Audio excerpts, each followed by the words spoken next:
When that mistletoe is above, can you sign of driving the sleigh? Or was it the Grinch and he got away?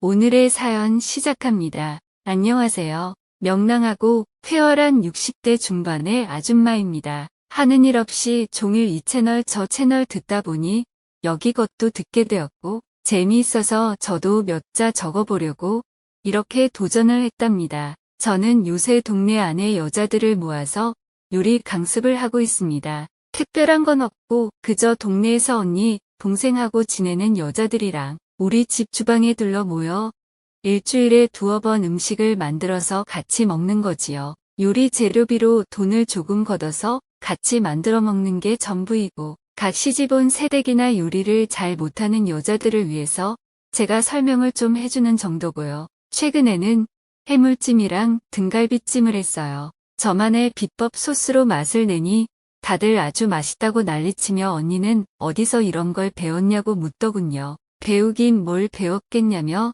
저는 웃었지요. 그러자 제가 잘하면서 좋은 걸 많이 먹고 커서 간접 체험이 쌓여서 그렇게 음식을 잘하냐고 묻더군요. 그것도 전혀 아니랍니다. 저는 크면서 좋은 음식은 먹어본 적도 없었고 그저 허기만 면하자 하는 신조로 살던 가난한 홀어머니 밑에서 컸으니까요. 학업도 일찍 중단하고 일찌감치 돈 벌러 공장을 다녔고 저의 언니 오빠들도 다들 그렇게 컸어요. 단칸방에서 다 같이 살았고 겨울이면 부엌에서 물을 데워서 머리를 감았고 일하고 온 뒤에는 두터운 솜이불이 덮인 아랫목에 묻어두었던 밥그릇을 꺼내서 늦은 저녁을 먹었지요. 일찍 돌아온 가족들은 이미 저녁을 다 먹은 상태였고 저 혼자 상 앞에 앉아 시래기국과 김치로 밥을 먹고 있으면 시내 횟집에서 주방 보조로 일하던 남동생이 그제야 집으로 돌아와서 겸상을 하곤 했지요. 저는 동생이 일하던 그 횟집에 들러서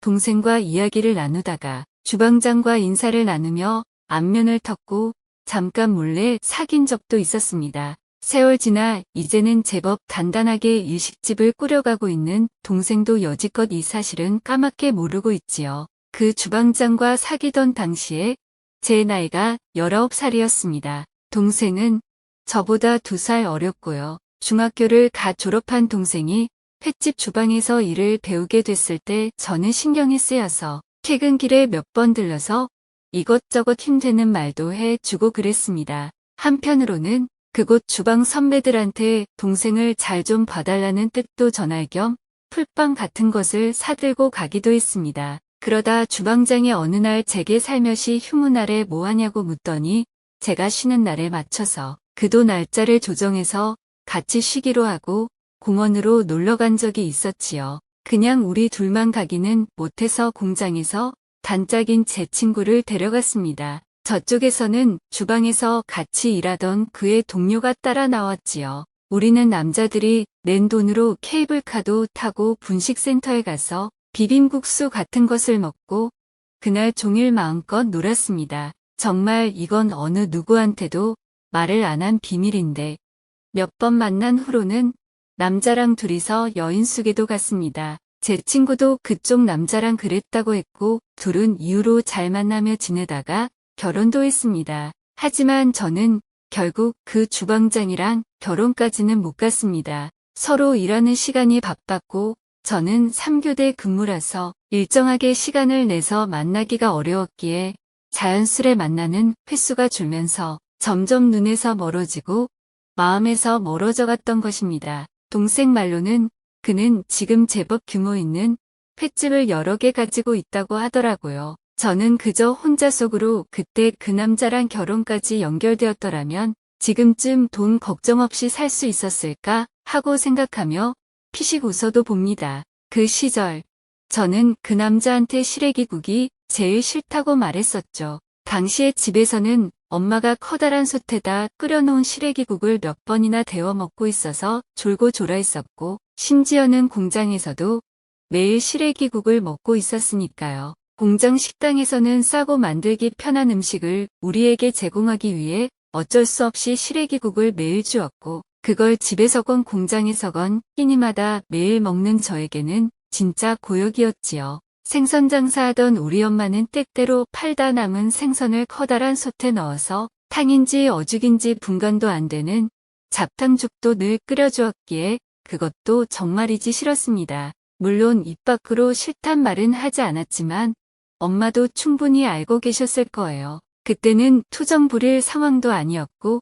아무리 경제가 한참 발전하려던 시절이라 한들 우리 집은 어려웠고 저는 돈을 벌어야 했고 가족들 모두가 열심히 살아야 했으니까요. 언니 오빠들은 동생들 공부도 시켜야 했었고 집에도 얼마 주로 생활비를 내놓아야 했기에 변변하게 옷 한 벌도 사 입지 못해서 그저 그렇게 후줄근하게 해 다니고 있었고요. 쉬는 날이면 동네 목욕탕 가서 밀린 때 좀 씻어내고 친구들이랑 근처 공원에 다녀오면서 휴일 기분 조금 내는 게 특별한 일상이었지요. 그리고 집에 오는 길에 골목에 있는 도나스 가게에서 설탕을 잔뜩 묻힌 팥도나스를 한 봉지 사가지고 와서 가족들과 같이 먹는 게 유일한 낙이었고요. 그저 바쁘게 살고 주는 대로 먹고 밤새 일하고 집에 와서 쓰러져 자면서 그렇게 살았습니다. 야간 근무를 하는 주에는 낮에 충분히 자둬야 한다 싶어서 밖에서 들리는 소음을 겨우 참아내며 겨우 잠을 청하고는 부랴부랴 일어나서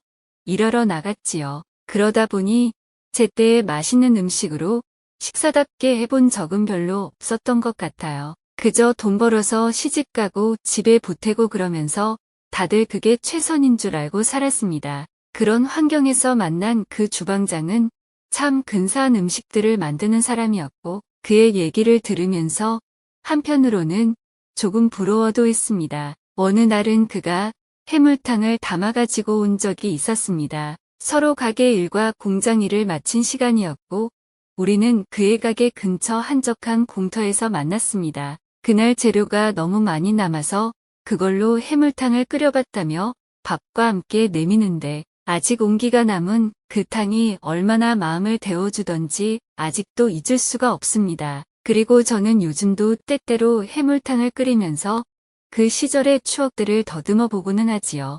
아직 20살이 채 되지 않았던 제게 비밀스런 사랑으로 잠깐 스쳐갔던 그 남자. 그가 저를 위해 만들어준 그 따뜻했던 국물을 떠올리며 그 시절도 추억하는 거지요. 동생을 통해서 어쩌다가 그의 소식을 들었을 뿐 그는 이제 저의 비밀 추억 저편으로 조용히 묻어둔 사람이 되었습니다. 그가 끓여준 해물탕만이 흐릿하게 마음에 남아서 저는 그 맛을 떠올리며 주방에서 요리를 하곤 합니다. 내일 오전 11시에 동네 여자들과 우리 집 주방에 또 모이기로 했습니다. 뭘 만들지는 아직 결정을 하지 않았기에 저는 행복한 고민을 하면서 지난 시절에 제 마음에 와닿았던 음식과 사람과 사랑에 대해서 생각하고 있습니다. 그 주방장 이후에 만난 남자가 우리 남편인데 그와는 어떤 음식을 먹었나 하고 문득 생각을 해보았습니다. 그러면서 많은 추억들이 덩달아 따라 나왔고 연애 시절의 달고 쓴맛이 함께 다가왔습니다.